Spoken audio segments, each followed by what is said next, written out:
Said, I'm in the wrong business. I should be the president. Shit, I'm in the wrong business. See, the only reason I want to be president is because I'm black. That would make it too hot for me.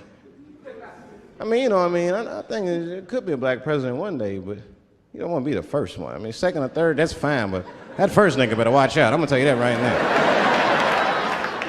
Too hot. I mean, I'd be the first black president. I don't think that nobody would really hurt me. I'm sure somebody would want to hurt me, but I don't think they'd touch me. Because my vice president will be Mexican for a little insurance. You know what I'm saying? You know, you can shoot me if you want, but you're just going to open the border up, so you might as well leave me and Vice President Santiago to our own devices. Ain't that right, Santiago? See.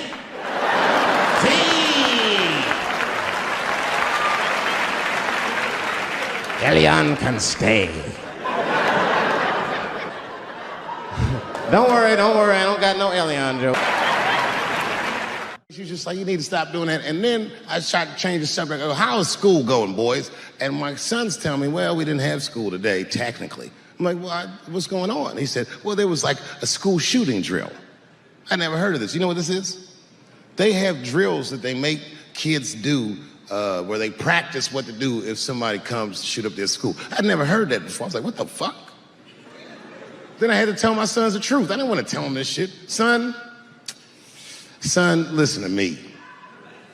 Fuck that drill. Somebody comes to your school and wants to shoot it up, I'm just gonna be honest with you. You probably gonna get shot, nigga. I'm just being real. You got a famous dad. I talk a lot of shit. They're gonna be gunning for you, little buddy. Just stay low and run in a zigzag pattern and don't try to save anybody, son. Do you understand me?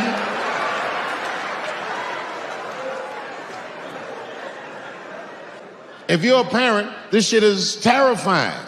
This shit is real scary. All the parents is looking at each other crazy because we know as parents that one of us is raising the shooter.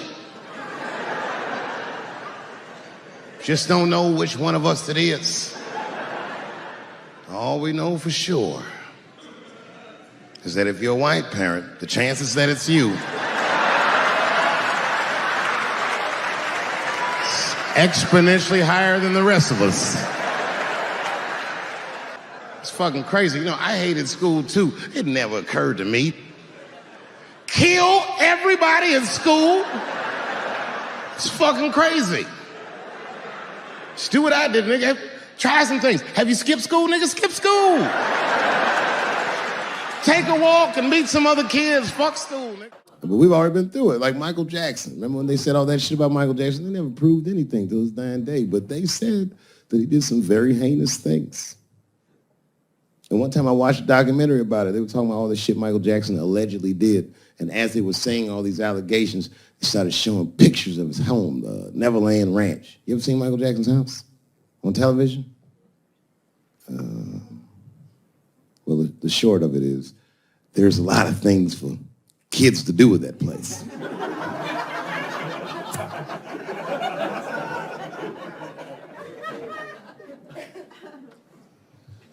And I saw the whole thing, exotic animals and Ferris wheels and merry-go-rounds and shit. And the more they showed it, the more certain I was that I don't think Michael Jackson did any of those things they said he did.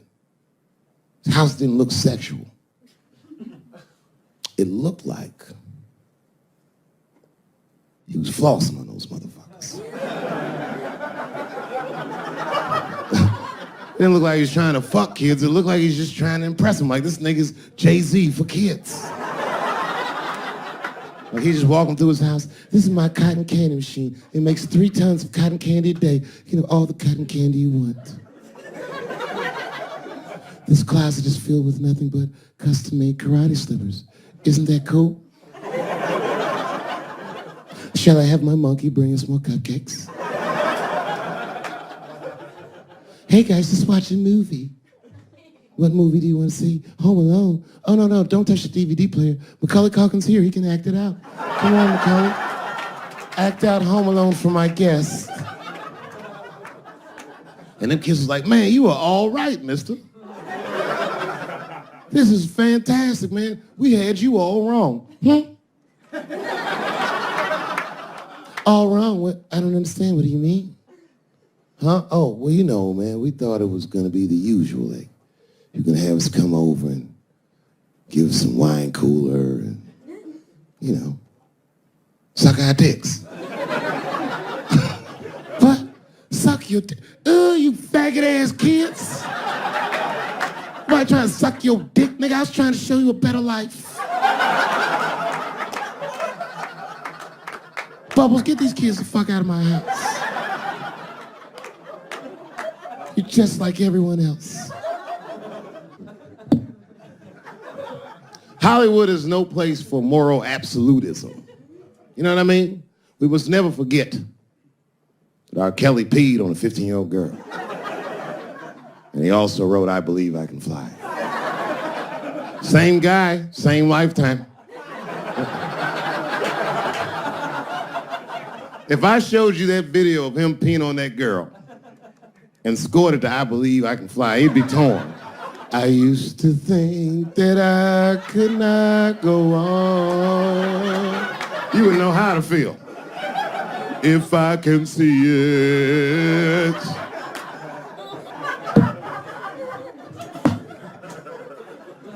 It's okay, my career ended many years ago.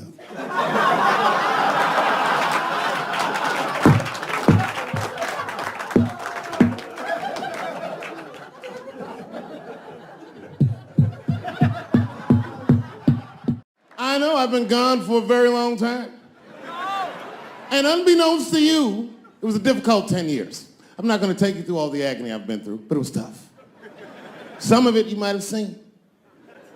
I don't know if you ever saw on TMZ the big headline, Dave Chappelle drunk on stage in Detroit. Well, if you saw it, I wasn't drunk. I had smoked some reefer with some rappers. Yeah. I don't know if you know anything about hanging out with rappers, but their weed is very strong. Stronger than what I was accustomed to. The article goes on to say I was booed off stage, which is also incorrect. I was booed. I did not leave. It was a long bump. It was a fucking nightmare. 2 puffs of weed, that's all it was. 2 puffs.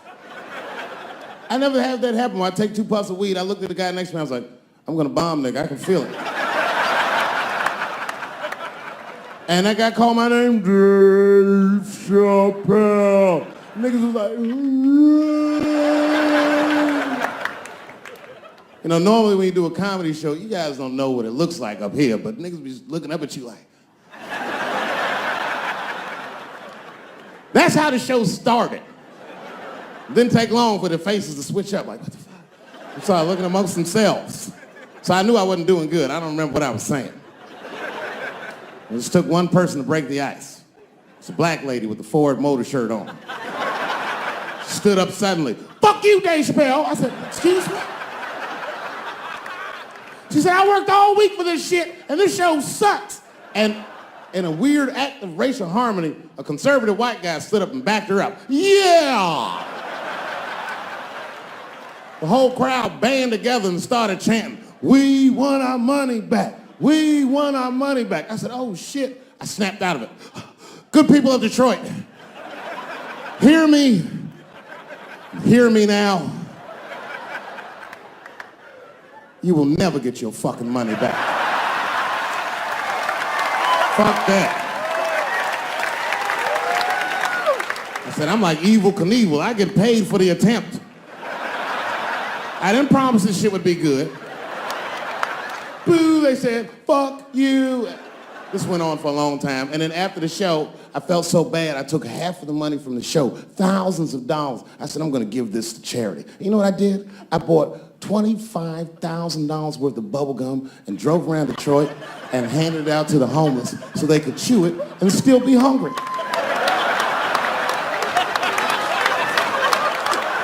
I was very mad at Detroit that night. Because not only did I bomb, nigga, I had to go back to the very same room the next night and do it all over again. Fucking nightmare. That would be like if you were having sex with a woman and for some reason, this would never happen, but for some reason, she had a mouse trap in her pussy. You get caught in the trap. And then you gotta fuck her again tomorrow night. I'd still do it, but you know, I'd be careful the next time. The old mouse trap in the pussy trick, eh? Fool me once. Before I go, I want to share this story with you because it's important to this point. I want your community to know that one of the coolest people I ever met was a transgender woman. And this is not a man that I knew that became a woman. This woman was trans when I met her. Lived in San Francisco. Daphne Dworman is her name. I would do 18 shows in the Bay Area, sometimes in Oakland, and Dirty Hood nightclub, and she would be there, a white trans woman, laughing loud and hard at everything I said, especially the trans jokes. It's very puzzling, because she was obviously trans. And one night after one of the shows, I met her. And what it was, turns out, it was her dream to be a comedian. And I was her hero. It's very moving. I could not dislike somebody that felt that way about me. We became fast friends. And when I made that special Sticks and Stones, right as it was coming out, I happened to be in San Francisco and I wanted to do a show, but I needed an opening act. And I remembered that trans woman I had met. So I called her on the phone. And I called her myself. I said, "Hey, Daphne, this is Dave Chappelle." She couldn't believe it. And I go, "I'm in San Francisco." And then she started saying a bunch of wild stuff. I was like, "Relax now. I don't want any pussy." I was, I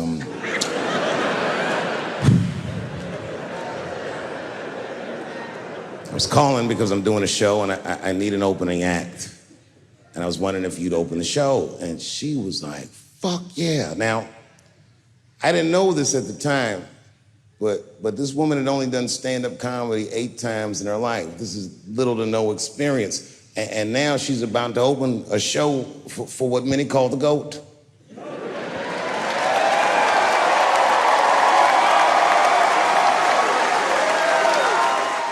She's an amateur in stature, but in practice, she was very professional. She showed up early, which is something I appreciate, because I like people to be on time. She was dressed to the motherfucking nines. I mean, I'm transphobic, and even I was like, "You look nice."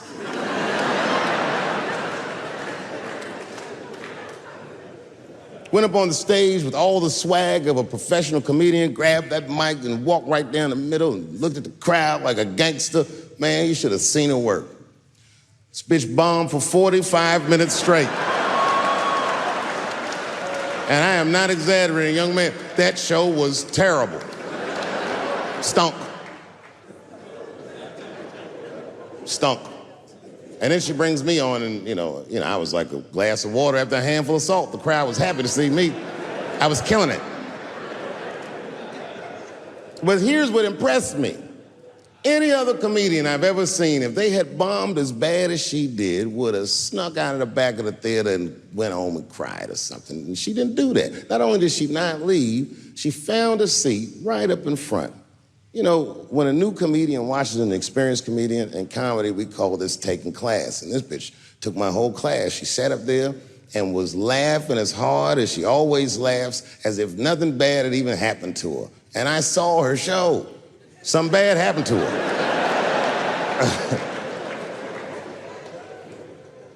She was drunk. So she starts talking to me while I'm on stage, but the way a person would talk to a television when they were alone. She's talking to me like that. That didn't bother me because I knew her, but the crowd didn't like that shit at all because she sucked.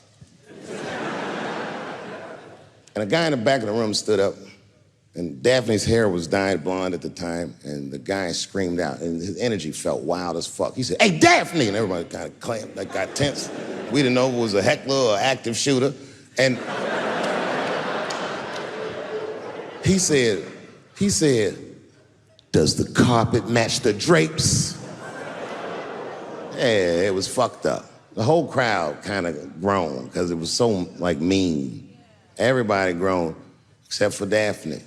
She kind of laughed, which was weird. And then she didn't even look all the way back. She said, "Sir, I don't have carpets. I have hardwood floors." Just like that. Just like that. And boy, when she said that shit, it blew the roof off the place. Cut through all the tension. With that one joke, she made up for 45 minutes of a stinker of a show. And after that, she could do no wrong. And I kept on rocking. She kept on talking to me. And then the show became something cooler than a show. It became like a conversation between a black man and a white trans woman, and we started getting to the bomber shit. All them questions that you think about that you'd be afraid to ask, I was just asking them, and she was answering them, and her answers were funny as shit. The crowd was falling out of their chairs. And at the end of the show, I go, "Oh, Daphne," I said, "Well, that was fun." I go, "I love you to death, but I have no fucking idea what you're talking about." The whole crowd laughed, except for Daphne. Now she looks at me like I'm not her friend anymore, like I'm something bigger than me, like I'm the whole world and a guy. And she said, "I don't need you to understand me." I said, "What?" She said, "I just need you to believe," just like this, she goes, "that I'm having a human experience." And when she said it, the whole crowd kind of gasped. And I gave it a Fight Club look. I said, "I believe you, bitch." Because she didn't say anything about pronouns. She didn't say anything about me being in trouble. She said, "Just believe I'm a person and I'm going through it." You know, I believe you because it takes one to know one.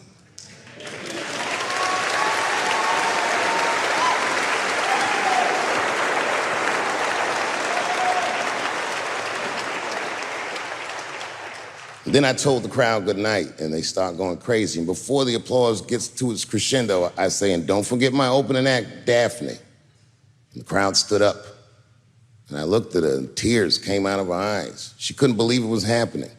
I couldn't believe it was happening because her show stunk. And it was a great night. I remember the late, great Paul Mooney was there, a bunch of fly-ass comedy niggas was there. And we all went backstage and was just drinking and talking shit and laughing, and Daphne stole the room. She had everyone cracking up, spinning the yarn, telling us all these crazy stories about shit she be into. We all laughing real hard, and as she's telling us and everyone's laughing, I'm looking around, I'm like, "Oh my God, she is funny." I pulled her aside and I said, "You're hilarious." I didn't know that when you were on stage. I said, "You're doing some things wrong, but I can help you." I said, "Anytime I'm in San Francisco, why don't you open the show for me, and I'll just try to give you some pointers, see if you can't work this thing out." And she said, "Are you serious?" I was like, "Yeah." And she grabbed me real tight, hugged me, squeezed me, and I pushed her all violently because I'm transphobic. I said, "Boundaries, bitch."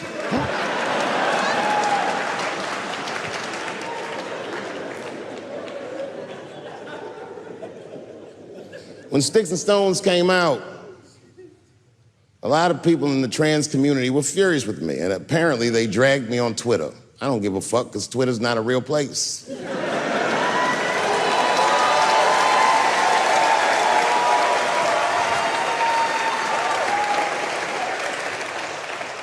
And the hardest thing for a person to do is go against their tribe if they disagree with their tribe. But Daphne did that for me. She wrote a tweet that was very beautiful, and what she said was, it was almost exactly what she said. She said, "Punching down on someone requires you to think less of them. And I know him, and he doesn't.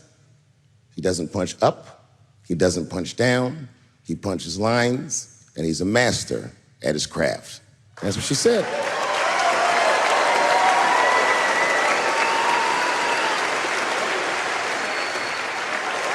Beautiful tweet, beautiful friend. It took a lot of heart to defend me like that. And when she did that, the trans community dragged that bitch all over Twitter. For days, they was going in on her, and she was holding her own because she's funny. But 6 days after that wonderful night I described to you, my friend Daphne killed herself. Oh, yeah. It's a true story. My heart was broken. Yeah, it wasn't the jokes. I don't know if it was them dragging her, I don't know what's going on in her life, but I bet dragging her didn't help. I was very angry at them. I was very angry at her.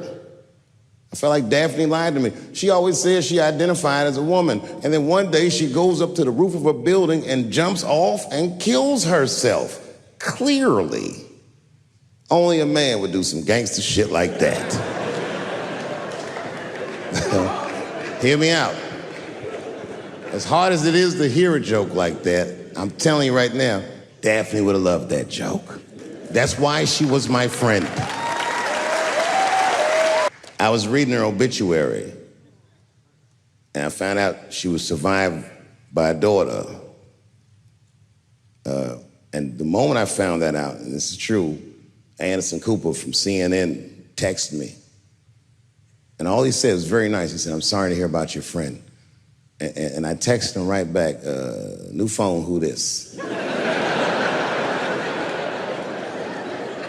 He said, "It's Anderson Cooper." I said, "Oh," I said, "Anderson." I go, "Look, I need to find her family." And he texted me right back with all the phone numbers and all this information. I say this to say, if you ever want to know about anything gay, call Anderson Cooper from CNN. This nigga is faster than Google.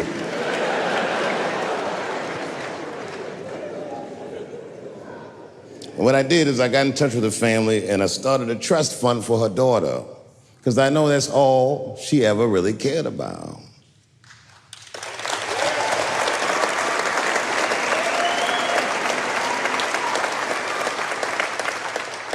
And I don't know what the trans community did for her, but I don't care, because I feel like she wasn't their tribe, she was mine. She was a comedian in her soul.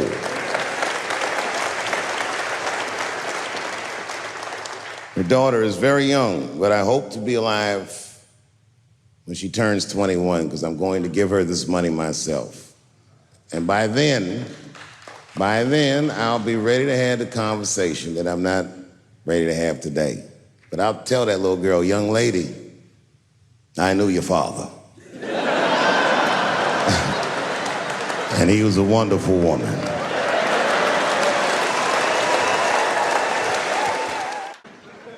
I'm scared to death of these police. I am, nigga. I got a police scanner. First money I got, this is the first shit I went out, bought me a police scanner. I just listen to these motherfuckers before I go out, just to make sure everything's cool. You hear shit on it. Calling all cars, be on the lookout for a black male between 4'7" and 6'8". Staying in the crib tonight, fuck that. Gotta work on that alibi for a minute. Every black person needs an alibi.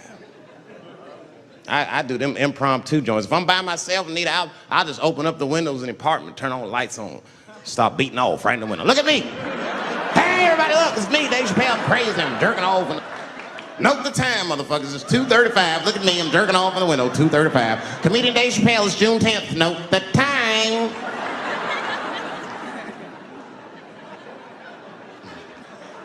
That shit could save my life. Officer David Chappelle couldn't have done that. I saw him in his window masturbating from 2:35 to 2:37. I'm certain of it. He was standing on a clock and holding a calendar and today's paper. Fuck, I need an alibi. I can't be no celebrity. This shit is just the worst. I'm seeing it. I see why stars are crazy, man. These motherfuckers. I went to Disney World with my kids, which is a big deal for me. I don't get to see my kids so much. I do Chappelle's show 20 hours a day, sleep for like half an hour, raise my kids for 10, 20 minutes, and I go back to work. Now, it's like, hey, man, hey, you mind not calling me a bitch in front of my kids? Time out, motherfucker. We take a day off. Even Mickey Mouse did it. I said, this is the most unprofessional shit I have ever seen in my life. Rick James, bitch. Oh, I was fed up. I caught that motherfucker with an uppercut. Bop! Knocked his head clean off. Everybody was screaming. Oh my God, oh my God. Mickey Mouse is Mexican. You know what I said? That's all I said. First of all, I'll tell you right now what I said. And I will tell you that this was not a joke. It's a true story. And I just happened to tell it. All right, what happened was I went to a gallery party, all right? I don't know who in here has ever been rich before, but these are very nice parties. Wine and cheese and ball of conversation. And there was a few eccentric types, one of which was a very wealthy man that happened to be wearing a dress. I don't know what you call him, man. This is a tranny or drag queen, perhaps. Whatever it was definitely a man. And this man was definitely on drugs. I don't know what kind of drugs he's on, but I knew he had too much. He didn't look good. It's like this. He's like, he looked sick. And all his friends were standing around him, concerned, trying to revive him. I don't know whether it looked like some kind of gay CPR. There was fanning and shit.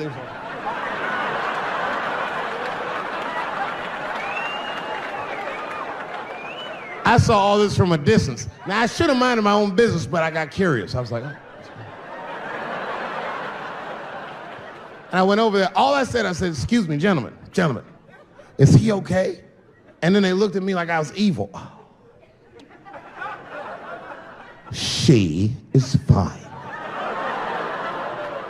I said, word? Oh. I'm sorry, I didn't know this is what we were doing. Here's my thing. I would support anybody's right to be whoever they feel like they are inside. I'm your ally in that. However, my question is, to what degree do I have to participate in your self-image? Is it fair that I have to change my whole pronoun game up for this motherfucker? That didn't make sense. Seriously. If I put on an Argyle sweater and I'm like, hey everybody, I feel like a white guy in this sweater and I want some goddamn respect and a bank loan, that's not gonna work. Give a fuck how I feel, why should I give a fuck how you feel? Nigger is a pronoun. But there was no time for philosophical debate. This was an emergency situation. I said, fine. Sorry, guys. I was just worried because she looks terrible. And she just fell off the bench. Appears that her dick is popping out of her dress. You mind if I call an ambulance, champ? I'd rather not be at a party where a tranny ODs. There's too many questions to answer.